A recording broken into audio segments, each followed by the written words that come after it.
Peace and love, you beautiful, magnificent wonders with a spiritual level of being. Nathan here from a spiritual level of being. You have a spiritual level of being. And today I want to discuss Saint Longinus, the unnamed Roman soldier, or in some cases, the centurion that pierced Jesus' side with a spear. In some sources claiming that he is the one that gave Jesus the last of the 5 wounds, and they have said that he converted to Christianity. Now, his story is mostly Roman propaganda. It was a way of early Christians separating themselves from the Essenes and Gnostics and saying, hang on, the Jews killed Jesus, not the Romans. Now, in fact, it was the Romans. Pontius Pilate. He was a typical Roman governor, and he had people executed left, right, and centre for even a hint of a revolt. He was known as a ruthless man as well. Now, he would have seen Jesus as a typical Jew or a threat to Roman peace and the peace of the Jewish tribes amongst their holy days. So he would have had him killed. So when the Romans were executing and also exiling Christians and Jews, these Christians said, hang on, it wasn't you guys. We're okay with you. It was the Jews that killed Jesus. So these guys weren't kicked out of the empire, where many Gnostics fled to Egypt as they couldn't tell them apart from other Jews. Now, this is the same for the Essenes, as many fled. Now, most stories were written around the 9th and 10th century. Even some sources said that it could begin around the 4th and 5th century. These scriptures, if they existed, are lost. Now, the reason why I say this soldier actually didn't have a name is because if you read John 19 to 34, or 19 to 33 to 34, you'll see he's an unnamed soldier. Okay. But when they came to Jesus, they saw that he was already dead, so they didn't need to break his legs. One of the soldiers, however, plunged his spear into Jesus' side, and at once blood and water poured out. The one who saw this happen has spoken of it, so that you also may believe. Now, it doesn't mention his name.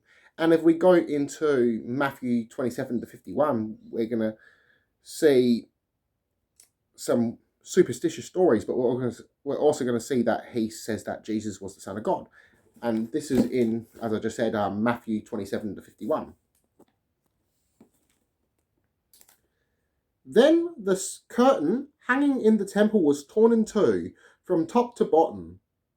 The earth shook, the rocks split apart, the graves broke open, and many of God's people who had died were raised to life. They left the graves, and after Jesus rose from death, they went into the holy city, where many people saw them. When the army officer and the soldiers with him who were watching Jesus saw the earthquake and everything else that happened, they were terrified and said, he really was the Son of God. Now, in Luke 23:47, we're going to see Roman propaganda here calling this soldier a good man. The army officer saw what had happened, and he praised God, saying, certainly, he was a good man. So this implying that the Romans weren't to blame for Jesus' death, to separate it and shift it onto the Jews, which Catholicism, the Roman Church's successors, would use in turn to cause shitty events. Now, the name given to him, Longinus, also is Greek Latinized into meaning lance, as some sources say it was a lance that speared him, or a spear. Now, it wasn't until medieval times Christianities started making the traditions of this soldier being linked in with converting to Christianity, as written in the Gospel of Nicodemus, also known as the Acts of Pilate, which was written around the 9th to 10th century. This is what mentions him by name. Now, this is possible taken from an earlier source in the 4th or 5th century.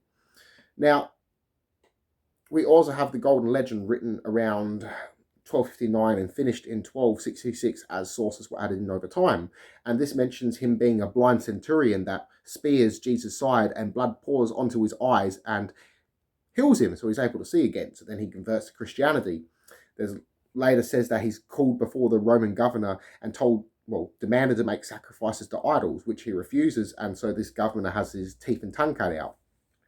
Now, as I said, these stories come much later, as it started to rise from their split and Christianity's partnership with the Roman Empire during Constantine's time, and he didn't actually realize that there were all these different groups of Christians. This is why the Council of Nicaea was formed, to bring Christians together underneath the emperor's consent. So, politically influenced. So I don't believe this soldier, well, with his name, technically existed, as I think he's mostly Roman propaganda as a way of shifting the blame from the Romans or Pontius Pilate onto the Jews. So, early anti-Semitism. So peace and love, everyone. I love you all. Connect to one mind and soul. Namaste.